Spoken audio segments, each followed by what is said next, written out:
Kia ora, my name's Janie and welcome to This is Kiwi. This season, we're talking to 6 remarkable Kiwi that represent a new generation who are using the power of passion to unlock financial freedom. Imagine facing one of the most difficult challenges life could throw at you, having your leg amputated, and you're not even 10 years old yet. Now, fast forward a few decades, and you're not just surviving, but thriving. Modelling, writing, dancing, and inspiring hundreds of thousands online. My guest today is Jess Quinn, an incredible advocate for normalising differences. Jess empowers others by sharing her journey while also balancing the ups and downs of life in a digital age. From her captivating stint on Dancing with the Stars to her insights on rest and digital detoxes, Jess is the embodiment of authenticity and resilience. We're about to discover who the real Jess Quinn is, from the challenges and triumphs of her childhood to the vibrant life she leads today. And we're also going to explore how she balances life as a mum, a model, an author, and a media personality while staying true to herself. Join us as we deep dive into the world of Jess Quinn right now on This is Kiwi. Jess Quinn, I'm so excited to have you in the studio today. Thank you for joining us. Thank you for having me. I have been watching you on the telly with Dancing with the Stars from a few years back because anyone who knows me knows I'm reality TV obsessed.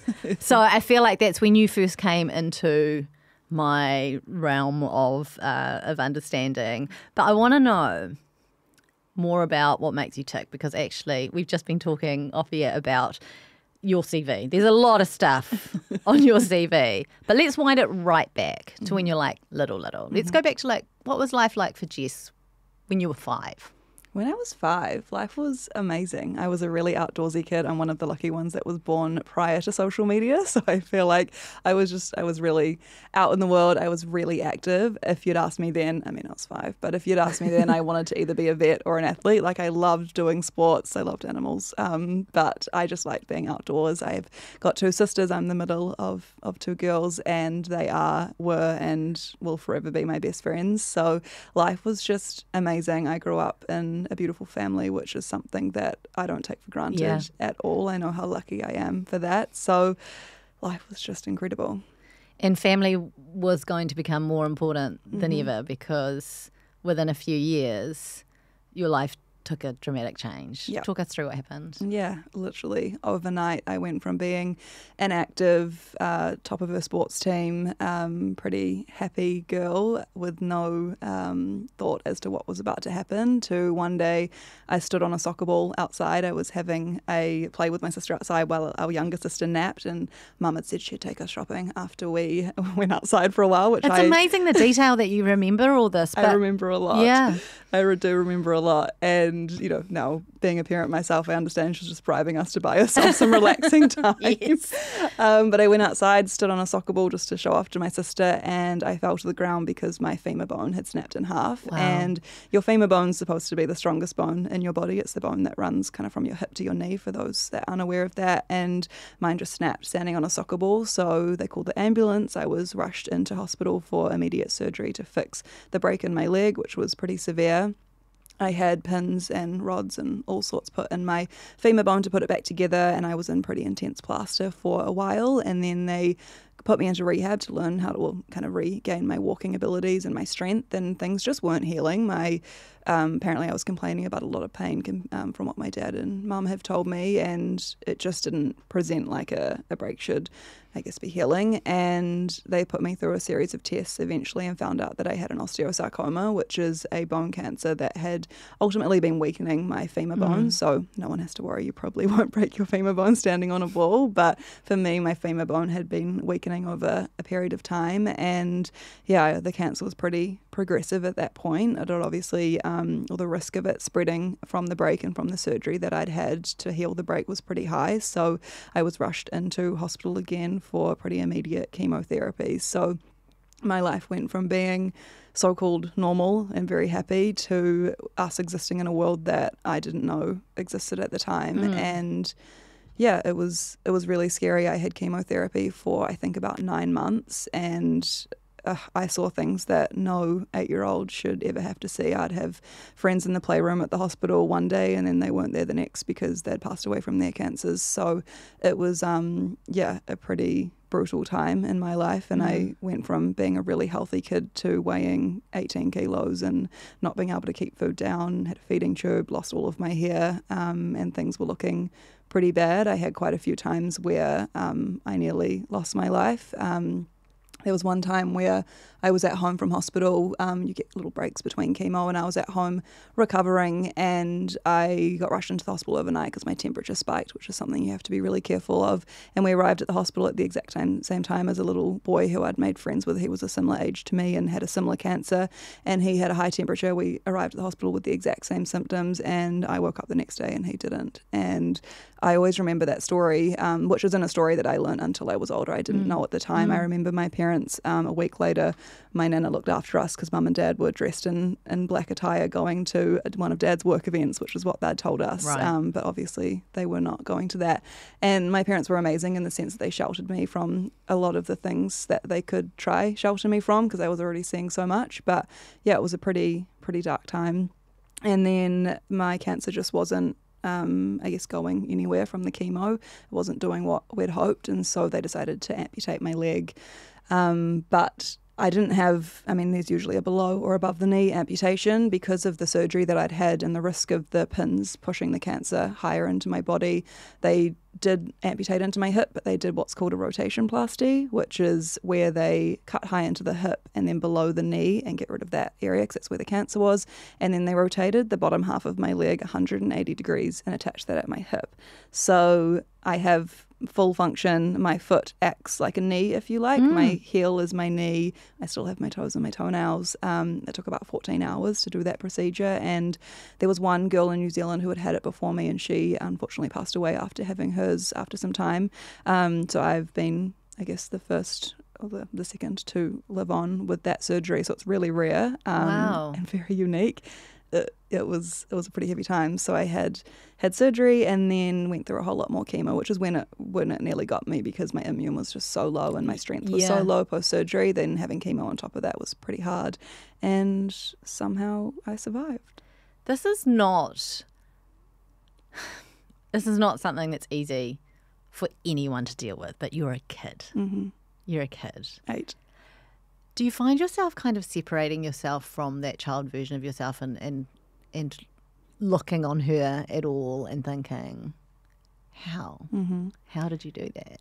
A lot of the times I feel like I almost can watch myself from above and see that experience as if it was happening to somebody else, and then reminding myself that was happening to me and my family is pretty amazing. And I think that's happened so much as I've gotten older. I really comprehended quite quickly what I went through in a way, but I don't think you can ever understand the implications that that's going to have on your future when you're 8. I've lost my leg. This is not ideal, but that's fine, And then I remember being a teenager and having a really morbid thought that I was like, I'm going to die with one leg one day. Like this is never coming back. I'm going to live my whole life as an amputee. And even though you knew that, you didn't know it. You don't know it. And when you're a kid, you don't even understand future. You live so much in the present, absolutely, which is beautiful. And I think part of what probably saved me was, the attitude I was able to have because I didn't have as much fear. You're doing so many amazing things in terms of advocacy for those who have disabilities. But,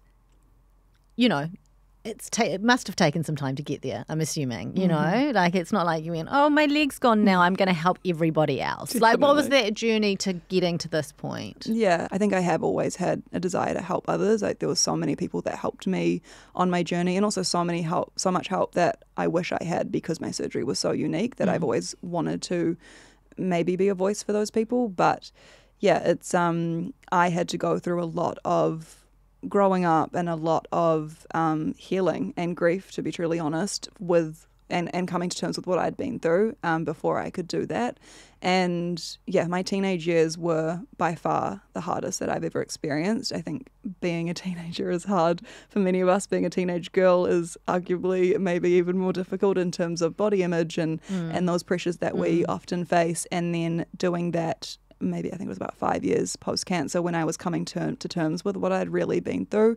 And on top of that, I guess, coming to terms with how different my body looks from Yeah. other people, I had to really do a lot of healing. I spent, and this is not an exaggeration, I spent probably close to 2 years crying myself to sleep every night. And I would just I remembered repeating the words, why me, over and over again, because I couldn't understand. I've got two sisters. They were both dancers at quite a high level, and they were doing all the things that I really wanted to be able to do. And I was in this body having this realization that this was forever. And I honestly couldn't see a way out of that. I couldn't see how I could be in this body and live the life that I wanted. And I still experience this sometimes where I look at people and I'm like, even just becoming a mum, I want to be a mum like they're a mum in their body. I don't want to be a mum in my body because it's really challenging.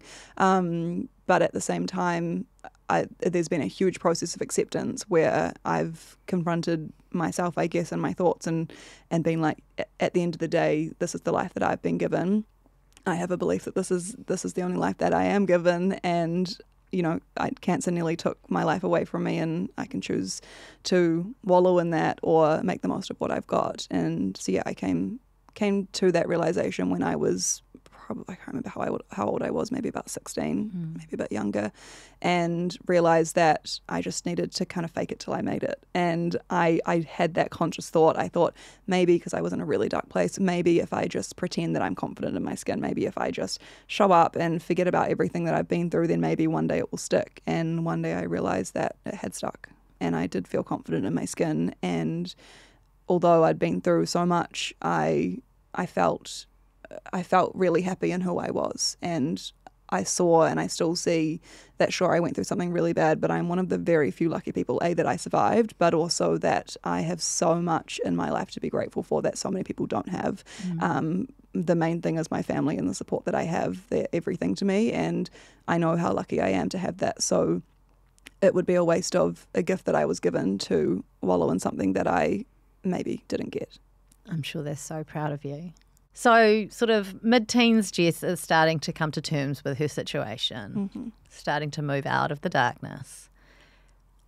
What happened next? What led you into this trajectory to go from explaining your situation again and again in a room full of trainee doctors to actually spreading that out wider to the world? It happened accidentally. I first found exercise, which sounds like a weird segue, but I was in all team sports. Prior to losing my leg, I tried to get back into team sports. It's really hard to compete with able-bodied people when you're not able-bodied. So I found the gym as a place where I could compete with myself and figure out what abilities sat well with me and what abilities I could kind of work on and become more.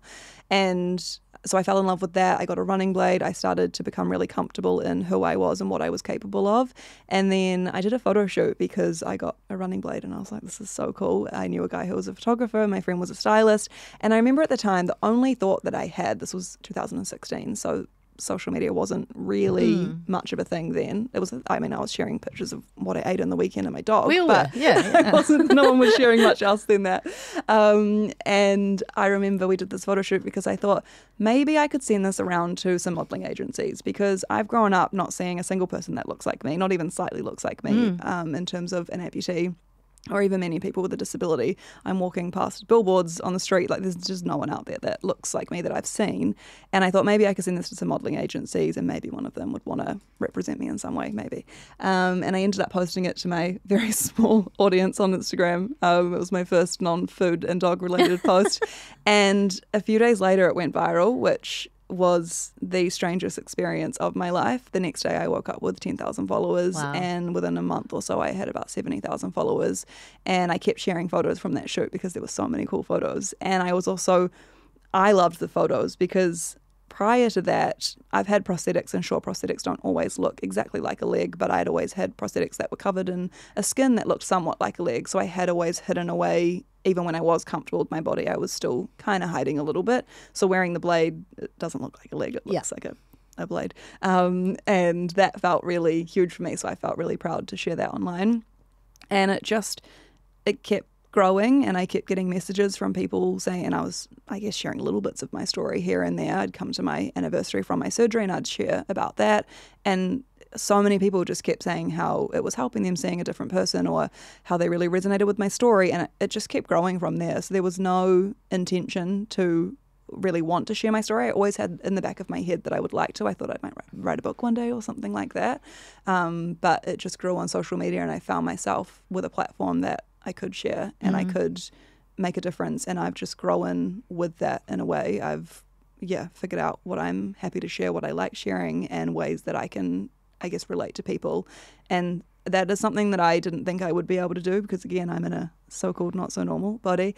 So I didn't think, how could I relate to people in able bodies? But it turns out that so many of us have the same experiences of whether it's we're hiding our legs because we don't like them, not because you're missing a leg, we just aren't confident in our bodies. And so I've found so many parallels with people, and it's been, pretty amazing. Something you just said before I really love, which is when you talked about sending in your pictures because you're like, I haven't seen anything like this. Maybe they'll want me. When you think about the story you were telling me about those darkest 2 years of your life and what were you saying to yourself every night? Why me? Why me? And you came full circle and suddenly it was, why not me? 100%. And I just think that's really beautiful. So I just wanted to flag. I really like that. Nice. You can use that. I'm gonna take that for my next interview. That's free. You can use that. If I was being financially empowered, I'd probably charge you for it. But I'm just enjoying our conversation so much. So you're in the world. I mean, as is so often the case of people who sort of grew a following online way back in the dark ages of the mid-2010s, it wasn't a deliberate thing. It was an accident. You went viral and there was an opportunity there. Social media is a very tense place to exist. Tell me about some of your experiences, being so publicly visible on social media over the years. Yeah, it's an interesting place. A lot of it is myself figuring out what I'm comfortable sharing, what I'm not comfortable sharing, and that's grown over time. I used to just share my blade was like, that's huge for me, just the fact that I'm showing my prosthetic, whereas now this is going to sound weird for people who haven't seen my content, but I'll show me crawling around on the floor, getting how I get around without my leg on, basically. I will show my backwards foot, which is what I call the amputation that I have. I'll show that. Like I show so much more, and so my confidence has grown with my audience, which has also been really cool because would that have grown without being put in an environment where that could grow? I'm not sure. So that's been really awesome. But yeah, I've been really lucky to actually not get a huge amount of to find myself in the nasty corners of the internet. I think people would have to be pretty rough if they were giving you a hard time about sharing your story. A lot of that has changed since I've joined TikTok. Right. So on Instagram, I have a beautiful community. I very rarely get anything. And I think because I'm sharing my story, something that's so personal to me, I think, I don't know, as you say, it would be really unfair to someone to say something about that. But TikTok is a whole nother world. And the comments that I have received on TikTok are things that I don't even want to say out loud. Especially I shared a lot of my body when I was pregnant, and I thought it was insane that growing a human is pretty incredible, but growing a human with a backwards foot. And I just thought that whole look of my body was just amazing. And I would share that online. And I'm not silly. I'm sharing this, and I'm not. I know someone's probably going to say something bad, and I just know that I can handle that. But it's mind-blowing to me what people can sit behind a keyboard and say. And I'm actually, it doesn't touch the sides to me, and I mean that genuinely, because I am very happy in my skin, and I know what my body is capable of, and I know that they don't know me as a person. Yeah, I'm confident in myself to know that their comments don't matter. It probably says more about them than it does about me, but at the same time, it does make me sad. And I also I have a lot of people who have disabilities or chronic health issues following me, and I don't want them to see those comments and assume the same things about them. Right. Because I'm used to this. I've been doing this for 8 years. I've got pretty thick skin in the game, I guess, whereas they might not have the experience that I have of sharing your body so publicly. So that always concerns me. But yeah, I mean, it comes with the job. How much of a community has built out of what it is you've been doing online? I mean, I think a lot. It's this parasocial environment is so strange. Like I have people that I feel like message me quite consistently because I start to notice their names. But if they bumped into me in the street, I mean, they would obviously hopefully introduce themselves, but I wouldn't. I hope they'd say sorry first. Sorry, this is a really lame mum joke. Hey, we're going to have them. The dad jokes get too much credit. I don't know them, but they know so much about my life, and that is so strange, and something that I've just had to come to terms with. It's really unusual, but yeah. Yeah, but it can be a lot of pressure to be kind of like the face of a movement, right? Mm-hmm. How does that, does that pressure manifest with you? I've always felt the pressure, and I think the pressure has held me back in my career a lot. I'm naturally an overthinker. I naturally live with anxiety, so I do think about these things and take it really seriously, which has been to my detriment at times, and I've held myself back. But I also don't think I would change that because I do think the pressure is valid. I speak to a lot of women. It's what my stories are often about, especially with my women's health issues. But I think when I am speaking a lot about body image. I know that there's young people, and I've always just taken that seriously. And I try not to let it affect me too much, but even just little things, because I know how impressionable young people are. Just I'll share me cooking, I'll share, I love cooking, so I share a lot of that, but I'll very rarely actually share my plate and what I'm eating, because I know that instantly a young girl will be like, oh, I eat more than that, or I eat less than that, And so these are like, I guess, smaller things, but they're the pressures that I think about all the time, because my whole thing is I don't want to do any of this if I'm doing any harm. Like, I just don't want to do harm. That's all I want. And I know how much young people compare themselves to people online.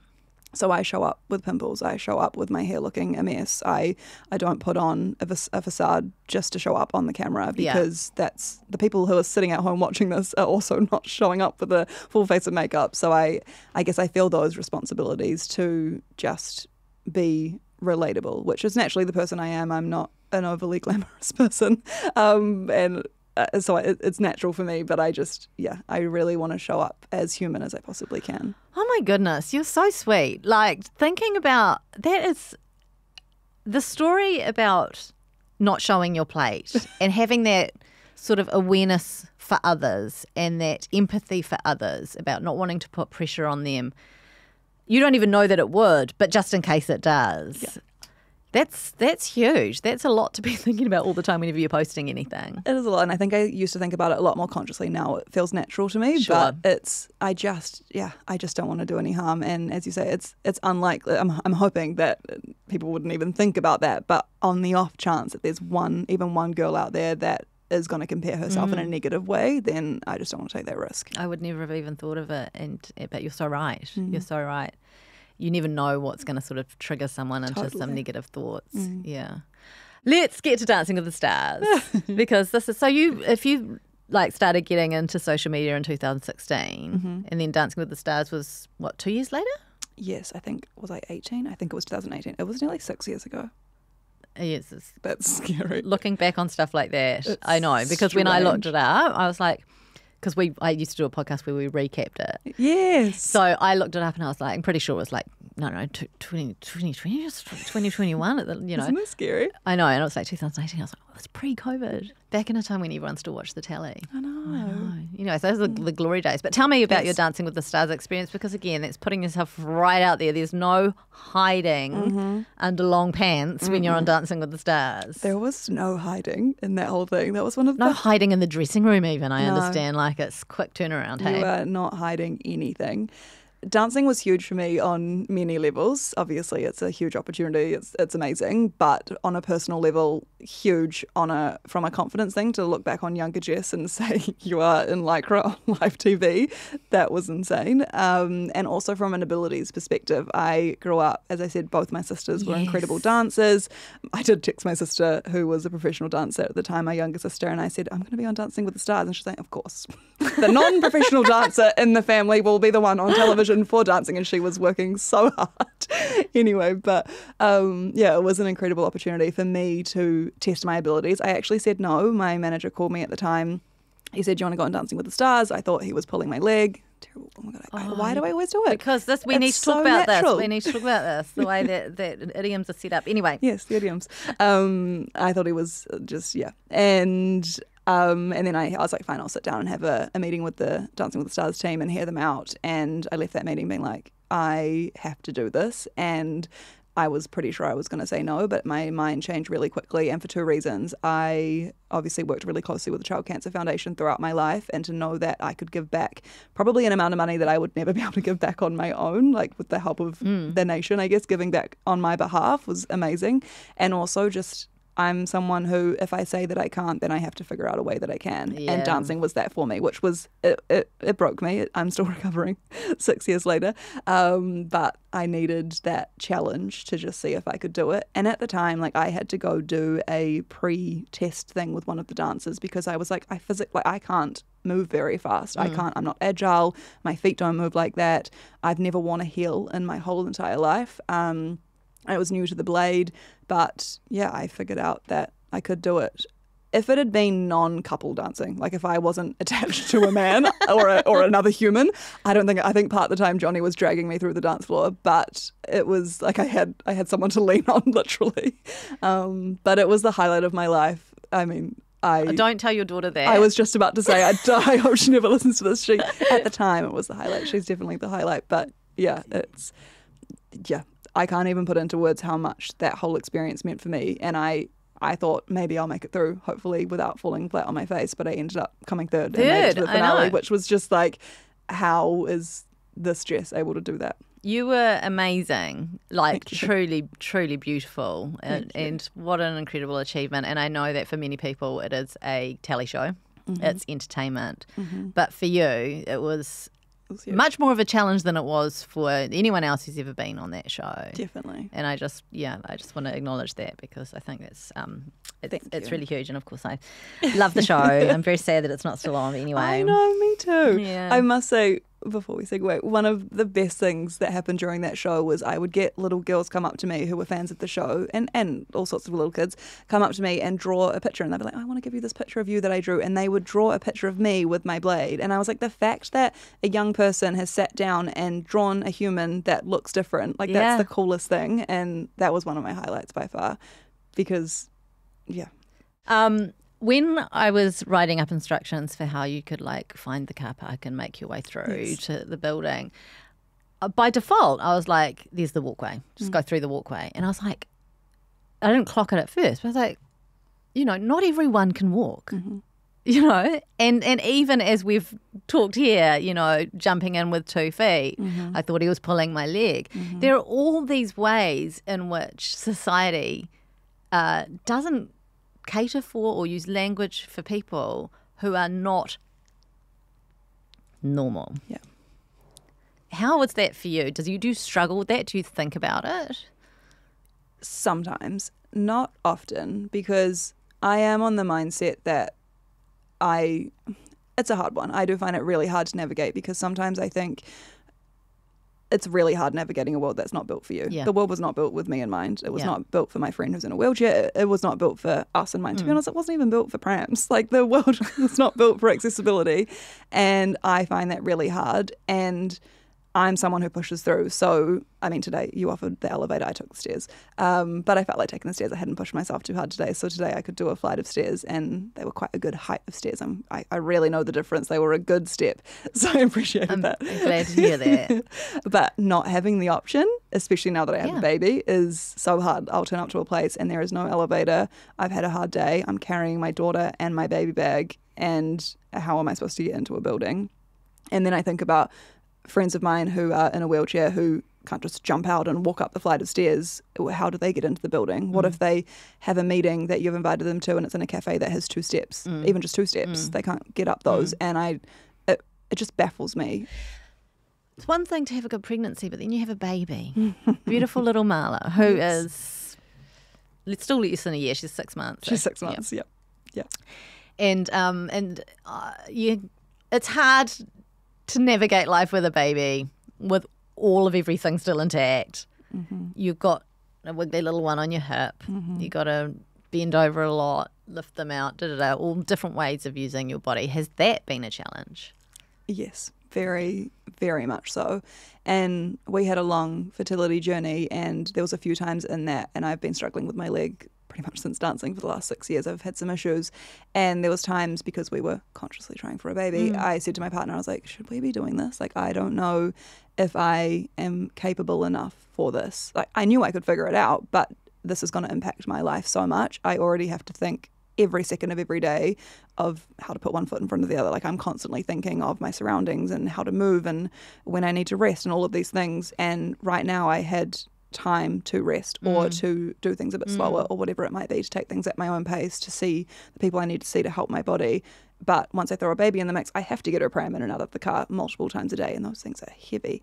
I carry her around, and I can do it all. I'm capable, but it takes a massive toll on my body, and it's quite hard to come to terms with, because I also know you don't just figure out how to have a baby and then you're good, because then once you've figured that out, they're now crawling and then they're running. And they keep changing. Just when you think you got it figured out, right? Just when they first sleep through the night, then you hear about the 4-month sleep regression, and it's all on again. I know. So it's been I'm not quite back where I was when I was a teenager, but in terms of having to come to terms with acceptance again, I'm going through that at the moment, because I'm accepting being a mum in a body that I don't want to be in right now. I would rather be a mum in another body, but I'm a mum in this body, so I'm just figuring out how that all looks. Do you know what? You're the only mum she knows. Exactly. And you're the mum she loves, and she wouldn't have you any different. No. I promise you that. Yeah. Which is pretty cool. Yeah, it's very, very cool. Children are amazing at giving you perspective sometimes, hey? Oh, yeah. Yeah. Definitely. Yeah. What does a typical week look like for you? Is there any such thing? Actually, it's gotten more typical than it used to be. I've been self-employed for a really long time, 8 years I think it's been, and I am now working a few days a week in an office, which is awesome. So I actually have a bit more structure than I used to have. Nice. So Monday, Thursdays, I go into the office, still pretty fresh. I have gone back to work. I went back to work at 4 months when Marla was 4 months, which was pretty early, and that's been interesting. But as much as I really want to be a mum, I also love my career, so I'm kind of juggling both. I love to hear it. I love to hear it. It's a juggle, but it's awesome. 2 days a week I'm at the office. The rest of the time we're figuring it out. I'm juggling mum club and going to music at the library and getting into all these mum things and singing silly songs, and then I'm snapping into work mode really quickly. And I'm actually starting a women's health business at the moment, so part of my job is within that and working with the team, and then the other part is reminding myself that I also have my social media and my content creation to keep up with. I'm exhausted just hearing you talk about all this. What do you do to relax? What do you do to make sure that you don't get burnt out? I just switch off. My partner and I, we take the dog to the beach in the weekend, and the baby now. We don't leave her at home. She comes along. But we go get a matcha. We go have dinner on the beach, like just really slow things. We live a really simple life in that sense. My partner's quite a go-getter, but I just like to relax. And yeah, we just do that. I unwind and watch TV in the evenings. Nothing glamorous, but I need that time where I just switch off. I'm so loath to say this, because we know that what you can appear like on social media can be different to what things are like in real life. But you seem like a confident person. Mm-hmm. What are you most confident about in yourself? Probably my mindset. I'm most confident that I can get through almost anything. It doesn't mean that I don't question whether I can or that I nail it every time, but I am very confident in my mindset and that I can overcome almost anything. That's awesome. And what about things that you're still sort of working on? Pretty much everything we've talked about. I don't want it to come across like I have it all figured out, because I absolutely don't. And I think that's a problem with social media. I try to be as real as I can, but even in that sense, people are seeing probably 5% of my life because I don't have the energy to share much more than that. I still work through body image issues, and I think I forever will. And I think most people are. Nothing's linear. I still work through a lot of my traumas. I work through a lot of anxiety. But overall, I usually land in a place of positivity and get on with it kind of attitude, which I definitely got from both of my parents. They are both the most positive and just take everything on the chin kind of people. And I'm lucky that I got that, because I've definitely been tested. But yeah, I'm not, there's a lot of things that I guess I'm not confident about, but I know that I'll always land in a place where I'll be okay. What do the next 5 years look like for you, do you think? I think I'm figuring out that juggle at the moment. I will have a 5-year-old in 5 years, which is wild. Oh, that's mind-blowing, hey? Absolutely mind-blowing. The juggle that I'm trying to figure out at the moment is how can I be a woman with a career that I've worked really hard to have and that I love, and also be a present mum and also live with the disability, because the mental toll of that is humongous, and not drop the ball in any of those areas. I mean, we're all going to drop the ball. You're going to drop the ball. You know, completely drop the ball, or the baby. Try not to do that. Yeah.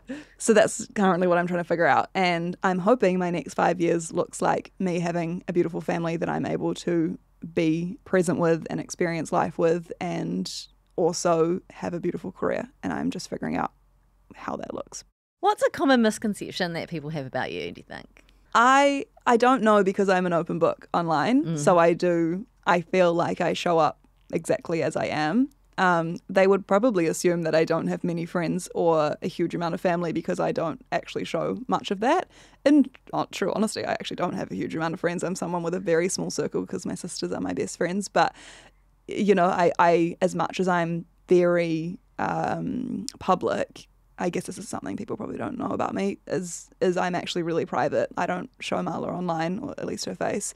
And I share bits of my husband, more so lately, because he seems to the internet really love him. And they love it when they get a bit of attention from the internet, don't they? Yes. The sort of the faux reluctant husband in the background. Yeah, my most viral video was of my husband. So it's very humbling. I'm like, why do I do this job? Why am I bothering? But I guess outside of that, I'm very public about my story and what I've been through and all of that, but I'm very private about, I guess, my personal life in the sense of the people that I surround myself with, because as much as I've signed up for this life now, they didn't. Yeah. So, yeah. If you could sum up the experiences leading up to your success in one word, what do you think that word would be? I want to say resilience.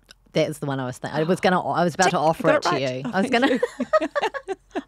Didn't know it was a test, but I got it. I mean, you definitely know you better than I know you, but that was, you know, like that's definitely a word that comes to mind when I see your journey, and even just over the course of the conversation that we've had today, is you seem like a very resilient person. Yeah, life has tested me well. Have you had an aha moment in your career? And if so, what was it?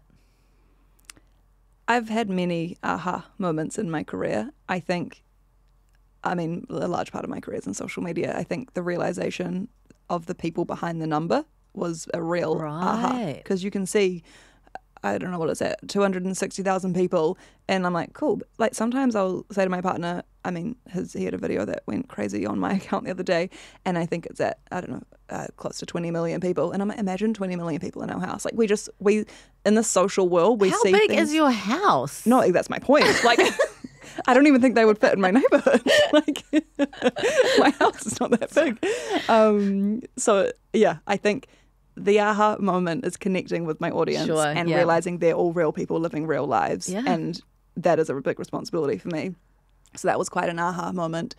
I guess an aha moment is also just how much opportunity is out there in the world. Like it is, I still can't believe the luck that I've had just in sharing my story. And I mean, it hasn't all been luck. There has been hard work in there, but you know, like it is pretty incredible. Yeah, there's been a lot of aha moments. I'm forever navigating this world because it's so strange. The world is a strange place. Okay, we're going to talk money. We're going to talk money, Jess. Yes. And we're going to talk money because here at This Is Kiwi, we think that money conversations are important. I agree.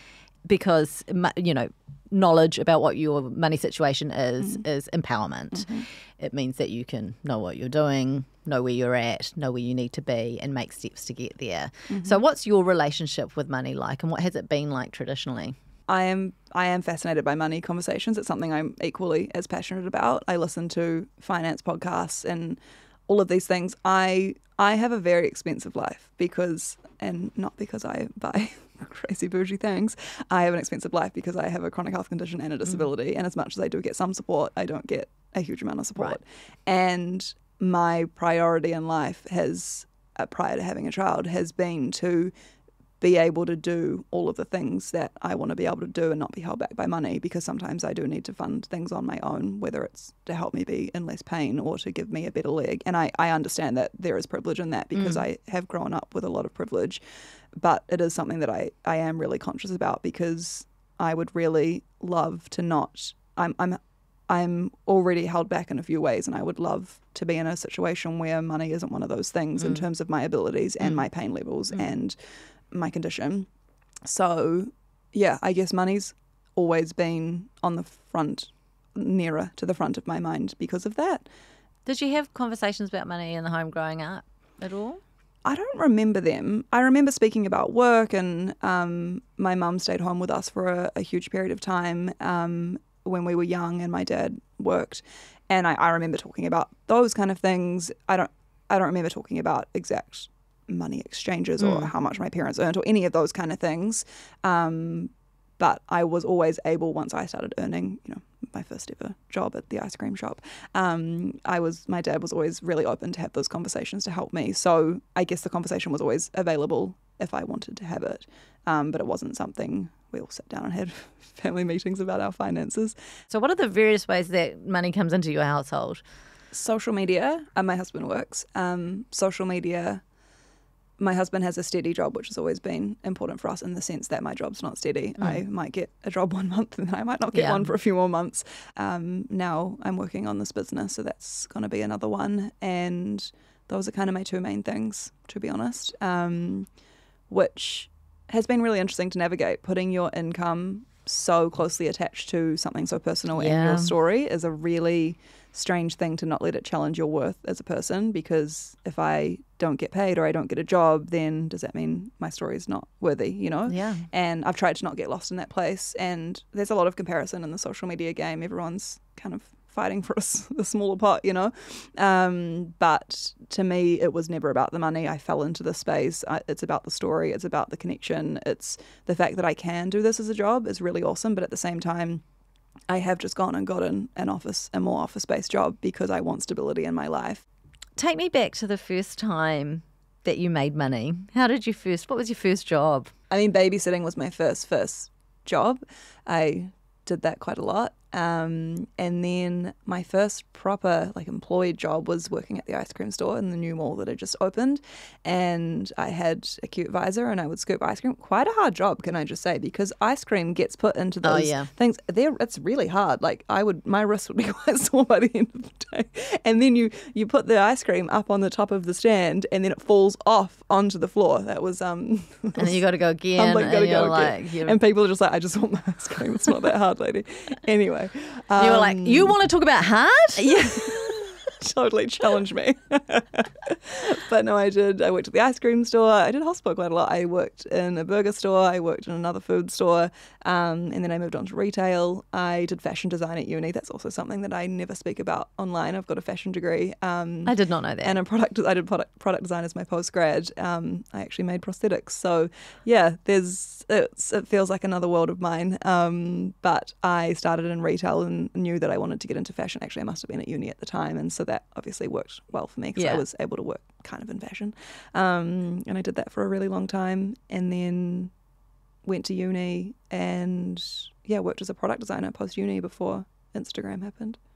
Amazing. So you've made money lots of different ways. Many. A lot of it around food. What's your favourite? Yeah, I do like food. What's your favourite food? French fries. Okay. Fries is always my answer. Fries is always good. Skinny fries. Yum, yum. Lots of salt. It looks like lots of people are making a lot of money on social media, and I'm not asking how much I'm not asking for your rate card, but what is that true? Is that the reality? Is that just a very select few? And then, how does it work? The opportunities are endless when you're on social, I think, but I do think that it's becoming very oversaturated, and I think that's going to continue to happen.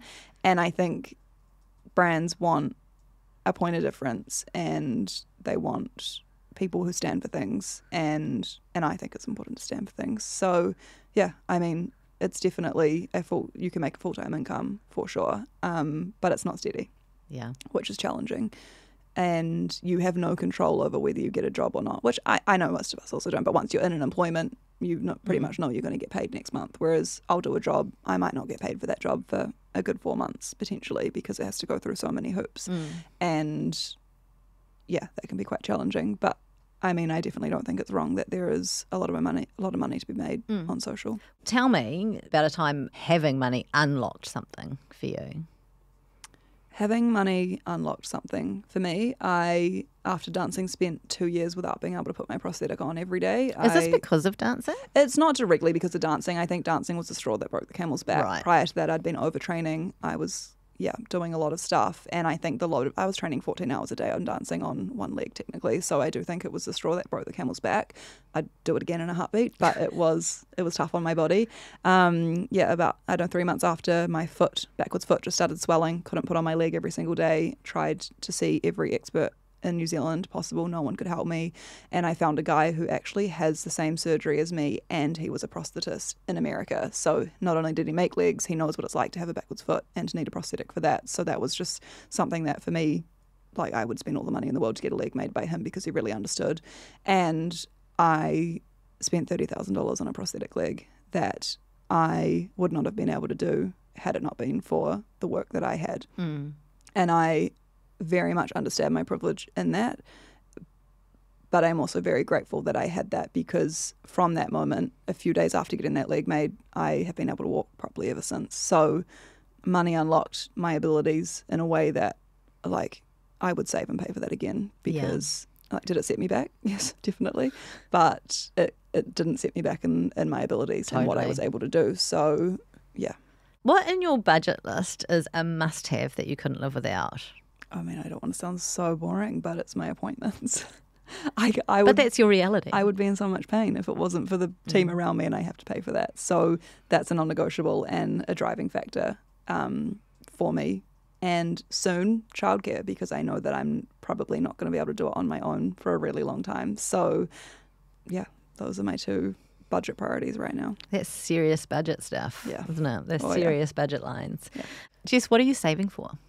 At the moment, I'm tightening the belt because I've just come off the back of mat leave, and I'm trying to save a bit for my future. I'm learning how to invest, which I'm finding really interesting, and I'm just putting small bits away so that I can get a little safety net in the future.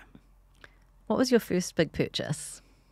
I mean, I'm sure it was like, what Now are we up to? You know, the Now CDs? Now 24. It would have been one of those, probably. I loved those. You got your Britney and your Spice Girls, and we must be at like Now 500. I don't know, but you are not the first person I've interviewed where the Now series has come up. Yes, God, and in this series. And I'm talking about actually yesterday. But anyway. Wow. What's your go-to treat? Fries. To be honest, I don't even see it as a treat. It's like a food group. I love fries. What brings you joy? Family. 100%. Don't even have to think about that. Okay, that was easy. What was your last splurge? My last splurge it would have been something for Marla. I used to splurge on clothes for myself all the time, and now I splurge on clothes for Marla. That is just what happens, and it's kind of the tip of the iceberg. That's everything forever now. I'm just going to ask you one last question just before we go. If there's one thing Kiwi could do today, this week, to start on achieving their goals, what would that one thing be in your mind? I think figure out your why. I think sit down and figure out what it is and why you really want to achieve that thing, and go in that direction and stick to one thing. Because I think, and I've been the queen of this, we try to do too many things at once, but focusing on one thing that you really want to make a difference in, and set yourself a time frame of, and it could be 5 years, it could be a short time, a long time, but pick one thing, figure out why that means a lot to you, because if you know why you want to do it, I feel like you'll get there because you'll be motivated by that. Yeah. And why not me? And why not me? Thank you so much, Jess. It's been amazing having you in here. So inspirational, and just such a good time. We've had some very good laughs too. It has been fun. Loved it. Invoices in the mail. Thank you. This is Knowledge for Better. This is Jess Quinn. This is Kiwi.